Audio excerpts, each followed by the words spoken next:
Americans in the South escaped to Union Army camps. Carrying all their belongings, they followed the Northern soldiers wherever they went.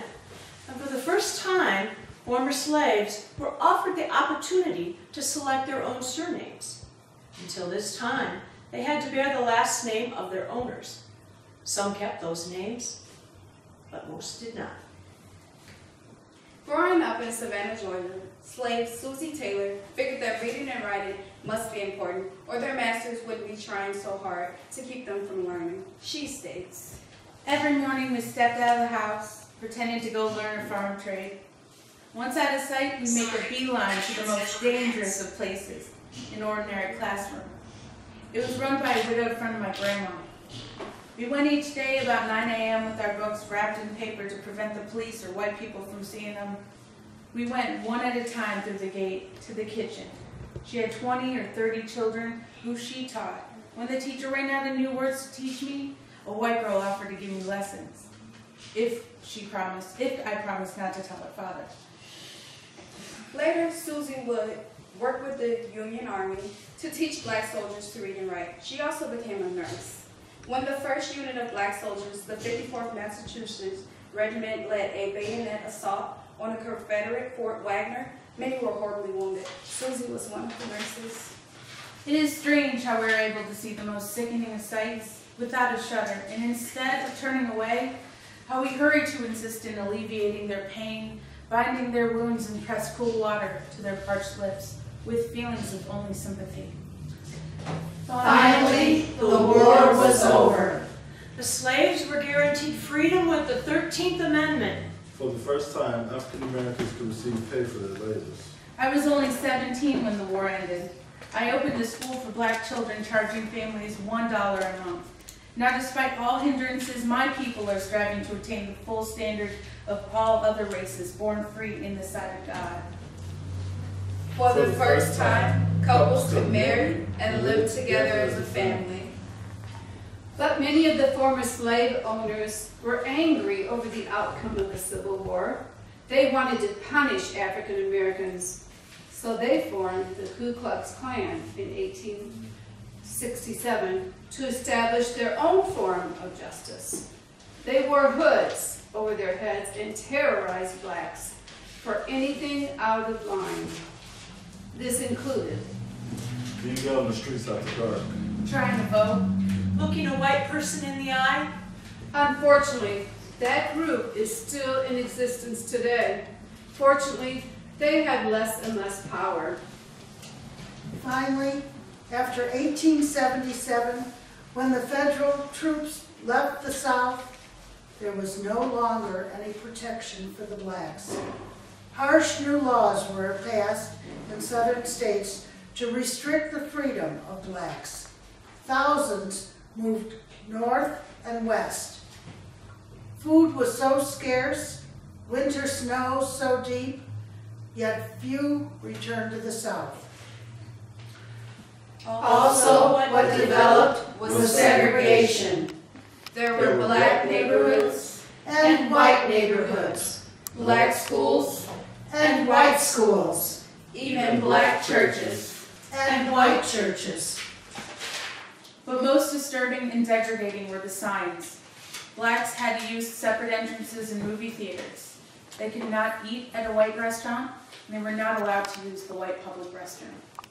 And as everyone knows, blacks were not permitted to sit in the front of a public bus. They had to sit in the back. Even then, if a white person wanted their seat, the black had to surrender it and stand.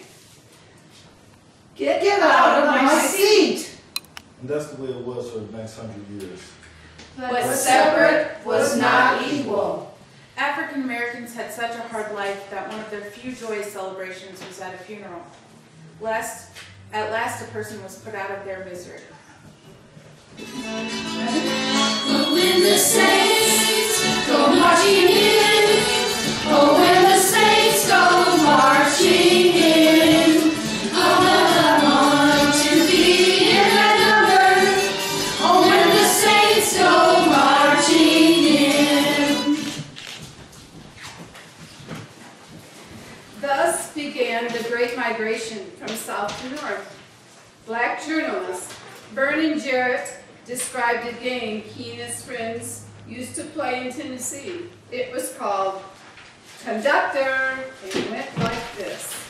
All aboard! Who's getting off in Memphis? We're not getting off in Memphis. Who's getting off in Nashville? We're not getting off in Nashville. No, let me off in Chicago. That's where we want to be.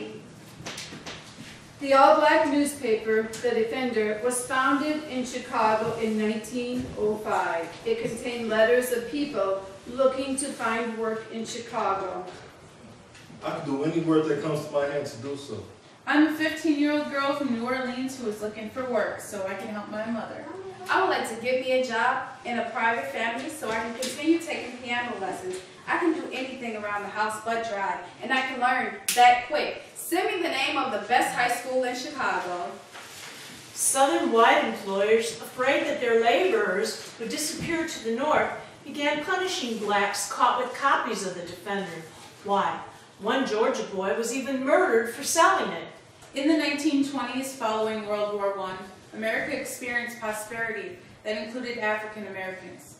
Dubbed the Harlem Renaissance, jobs were plentiful, even for blacks. The arts were supported. Pictured here is jazz pianist Scott Joplin.